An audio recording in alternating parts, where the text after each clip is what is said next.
According to pro-Russian government Channel 1, an attempt on Russian President Vladimir Putin's life was stopped in Ukraine. Sources say a group preparing to carry out an assassination order was stopped by the SBU, the Ukrainian Special Service.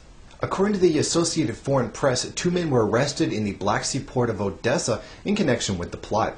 It is being reported that the attempts on Putin's life were scheduled for next Sunday's presidential vote, very likely with the hope of destabilizing the country. The men captured say that they were prepared to carry out the attack in Moscow. They also said that they planned to stage attacks against commercial interests after Putin's death. With this revelation by the admitted attackers, there can be little doubt that the plot was intended to destabilize Russia. Once in the hands of authorities, the men admitted that they were working for a Chechen rebel leader, Duku Umarov. The pair traveled to Odessa from the United Arab Emirates to learn how to produce explosives. The men were caught as part of an operation that began earlier when a member of the group had killed himself after an explosion, presumably learning how to use them. Russia's Channel 1 station said the alleged members of the group had arrived in Ukraine from the United Arab Emirates via Turkey with instructions from Duku Umarov, the Chechen rebel leader.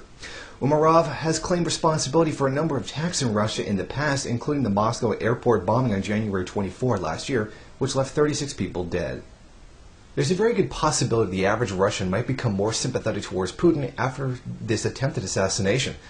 The fact that it was attempted by a Chechen rebel leader would lead many to see Russia under attack rally around him. If there's one thing we've seen in the past, it's people rallying around their leader in a time of war or immediately following a terrorist attack. However, in this case, it's an assassination plot, not a war terrorist attack on the population itself, so it will be a very Putin-centered reaction. Immediately following the election of Barack Obama, a white supremacist group was caught in the middle of a plot to assassinate him. Even some of those who were against the election of Barack Obama began to have some sympathy for him. It's not unimaginable that a similar kind of sympathy might come from Putin by way of result.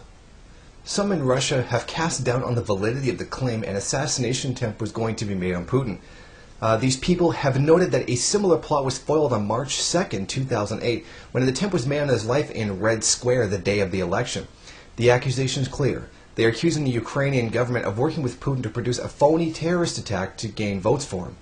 It's hard to tell in this case. It's not unimaginable that Putin would use such a tactic to get reelected, especially after the disastrous previous election.